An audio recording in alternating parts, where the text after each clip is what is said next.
Lots of questions came up yesterday about knowing when is the right time to quit and when you should just persist. It's a good question, and I'll try to give you some framework for that today. In 2000, Netflix CEO Reed Hastings made one key hire that transformed his company and revolutionized an entire industry. At the time, Reed ran a DVD by mail company, and most people had not heard of it. He saw something cable executives could not see. The future was not in delivery, it was in content. So he hired Ted Sarandos to build the ultimate content machine. One hire, and now your kids don't know what cable is because of that one key hire. That is what the right person in the right seat does to an entire industry. There is one person in your industry right now who would do that to your competitors. I created the missing multiplier diagnostic to help you name the seat that they belong in and to find the right person to fill it before your competition does. You can get the free diagnostic below. Sometimes it's obvious, right? I mean, if you're trying to become wealthy by playing the lottery every week, persistence will not help you. Positive thinking, prayers, novenas,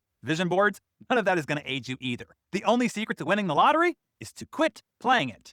My sister-in-law was convinced she was destined to marry the famous Latin singer Luis Miguel. I mean convinced. She had regular dreams about it that she relentlessly recounted to all innocent bystanders, yours truly as well, as her evidence that this was divinely inspired and quote-unquote meant to be. Oh, and her psychic confirmed this premonition as well.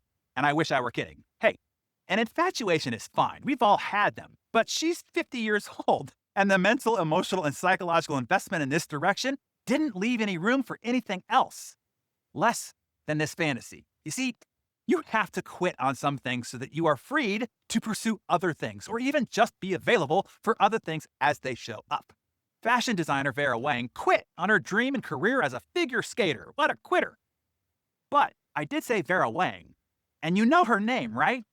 Jack Dorsey and Evan Williams had a company called Odeo, a podcasting platform. As soon as they heard that Apple came out with iTunes, they quit Odeo. Wow, really?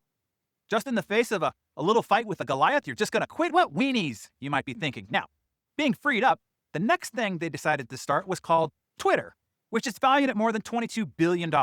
We wouldn't even know or care who Jack or Evan was if they hadn't been quitters. William Wrigley Jr. had a soap and baking powder sales business in the 1890s. He used to give away free chewing gum with purchase. The gum proved to be more popular than his actual product, which maybe says more about his soap and baking powder. Who knows? Either way, he quit. He quit the soap biz to start manufacturing gum.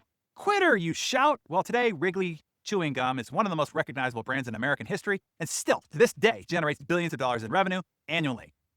Now, yesterday, y'all asked about how all those famous stories that you've been pumped up with all your life. What about the never die persistence of Thomas Edison and his light bulb thingy? Or Walt Disney, who actually quit his company Laugh-O-Gram, by the way? Or Colonel Sanders, who was rejected 1,009 times before he succeeded? If they had quit, they'd never have gotten anywhere. Well, obviously, they didn't quit the right things, but they did quit a lot of the wrong things, which included most everything else. You already know that it takes hard work to become successful, but that's only half the story. It also takes insight to pick the right things to stick with and the insight to pick the wrong things that you have to quit on and the courage to actually do it. Here's a 5-question framework to evaluate your choices, okay? Number 1, are you doing what you're doing because you think that is what you should do?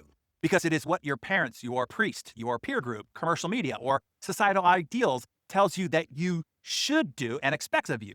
Take a deep look inside. Are you really doing what you are doing for you? Or are you living up to some imprinting and programming that has been projected upon you? If it's the latter, quit.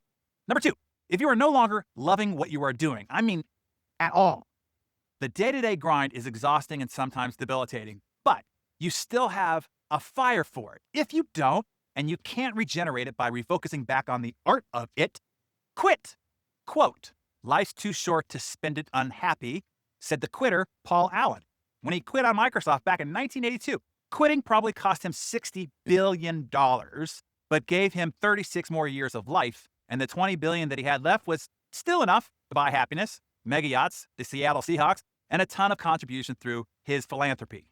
Number 3, it's just not working. Investors don't want to invest, employees don't want to join, and customers don't want to buy.